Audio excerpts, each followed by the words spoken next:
Howdy folks, it's me, Manic Mark, coming to you from the bunker system located underneath the Art Villa, found somewhere in the jungles of the Midwest, and never mind what's hanging up there. Anyway, howdy, it's me, Manic Mark, breaking into this video with this video just because I just felt like doing this. Okay, there's a couple things. I went out and got records again today. Wait a minute, first of all I gotta say, oh my god! You just put up an hour and 6-minute video yesterday. What are you, frickin' nuts? One, I found this in this thing in the trash, and I'm gonna fix it up. I don't know what to put up here. A piece of art. I think I'll make a piece of art to go over this, and it'll be like going to hell. It'll be like the exit to hell, and you can hang it. Why always go to the negative? That's a big problem you've got. Okay. Well, I got some records today. What can I say? It's just how things worked out. So, there was a moment of awkwardness in the record store at Half Price Books. This is the one that I forgot about. I was up at when I went to pick up my iMac. I went into Half Price Books and I went up and I got one record, the one record yesterday, and oh, my back itches so bad.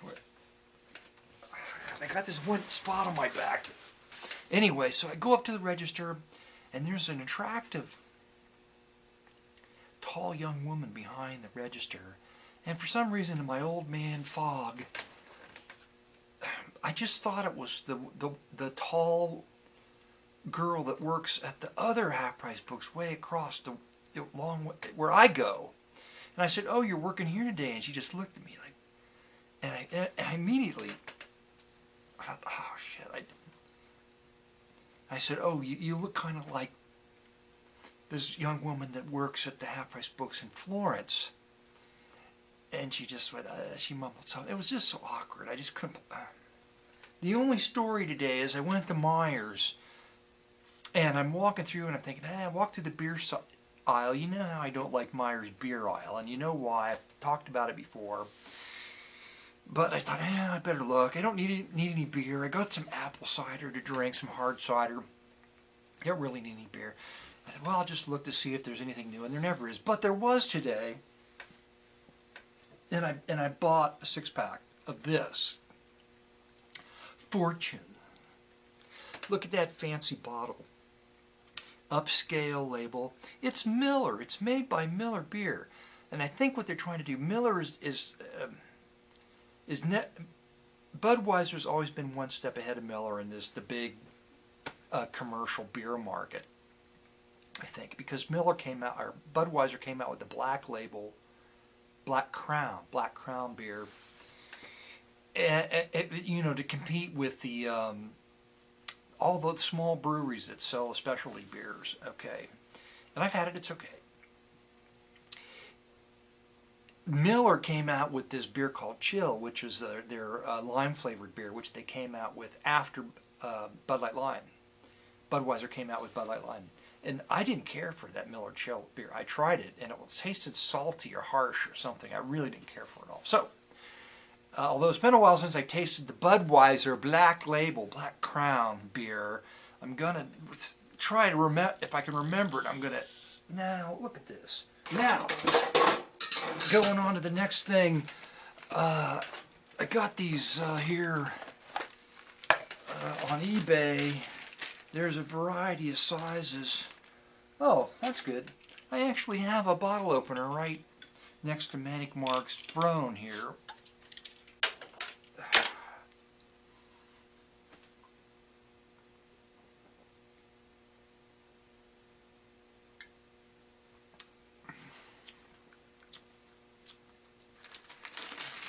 These, they're not like antique doll eyes, but they're like plastic cheap doll eyes with really long eyelashes.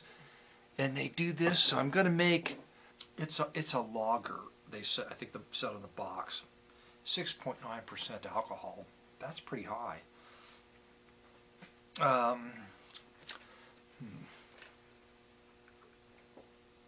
What I got are these, I tore up this couch Okay, there's a long story, but I smashed a couch and I saved all the springs. They're from the 30s. They're lightweight springs. I'm going to make little painted people, and I'm going to put them on the couch springs, and they're going to have real life-like fake eyeballs. An amber lager.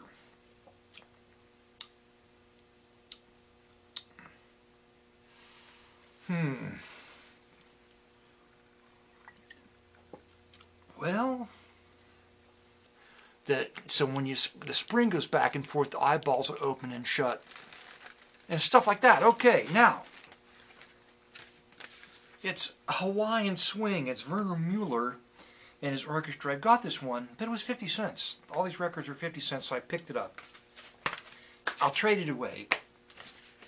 Spanish Rhapsody for Young Lovers by the Midnight String Quartet. It's going to be really easy listening, mood kind of stuff. But you never know, so I picked it up. I've got a copy of this one. It's Martin Denny's Paradise Moods. This is a real clean copy, which I don't know if that's one thing. If I find a real clean copy, if it wasn't clean, I wouldn't pick it up. But since it's really clean, I'm like, I don't know if the copy that I have is this clean, so I pick up this copy to make sure I have a really nice, clean copy. And this is a later Martin Denny album, way past when he had peaked in his popular Quiet Village days. This is like probably from the 70s, if I remember correctly, early 70s. And it's kind of like small combo jazz, with more jazz. And I think he's playing piano or something. I can't really remember. Anyway, but it's still fun. It's still fun stuff, but it's just different. And it's like more obscure Denny, later obscure Denny, that nobody seems to care about. And another Martin Denny album it's just a collection of his stuff, okay, put out later on. Soundtrack from Backstreet, The Living Marimbas. I may have this one too. I don't remember. It's Bacharach. Living Marimbas covers Bacharach. Has everybody covered Bacharach? I think one of the more collectible albums that I don't currently own yet, but I'm still looking for, is Kiss doing Bacharach's catalog. It's a double record set. Go on to the last thing. I'm sitting here drinking one of my Shine's beers, and I was listening to the radio about Bitcoin and how you knew that wasn't going to work. You knew that the governments were going to mess up that thing. One of the last ones that Kiss put out. There's a lot of blood and fire and spitting and crap like that. But the Bacharach covers are pretty nice. Okay, go on. You're just being stupid. Right. Now, this one, Black Oak, Arkansas, he was in the 50 Cent band. Now, even people my age might recognize this, but still I think Black Oak, Arkansas was a short-lived southern rock band. It didn't have a lot of longevity, and I wouldn't know it other than, and you would probably crack up when you hear this, but as a child, and I can't remember how old I was, old enough to be paying attention, I saw Black Oak, Arkansas do a concert, not live, but on TV. Maybe it was a concert show or something, but anyway, they played Jim Dandy, which is the lead tune on this, and I can remember to this very day, they had a young woman that sang, "Go Jim Dandy." That was her thing. And she would go Jim Dandy, and she would do this, and she would shake everything. And she wore a really short dress, and she was shaking it and singing, "Go Jim." And I don't know, and it just stuck with me. The shaking and the short dress and the words that came out of her mouth all these years later. I still remember that. Anyway, okay. And it's not going to work, and there's millions of dollars missing. It's like a giant scam, okay?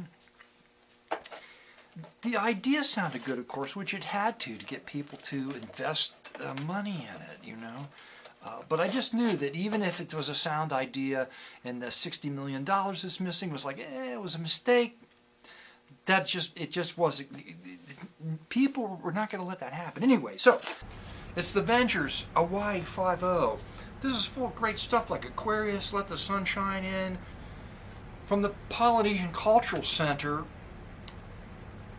of it's odd in Hawaii.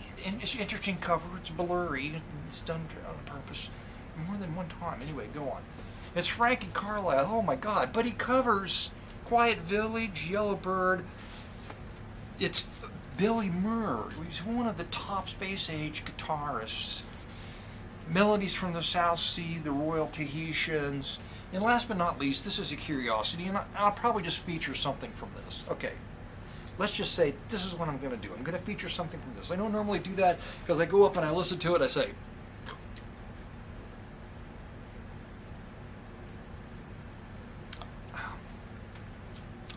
I don't really care for it, really, seriously.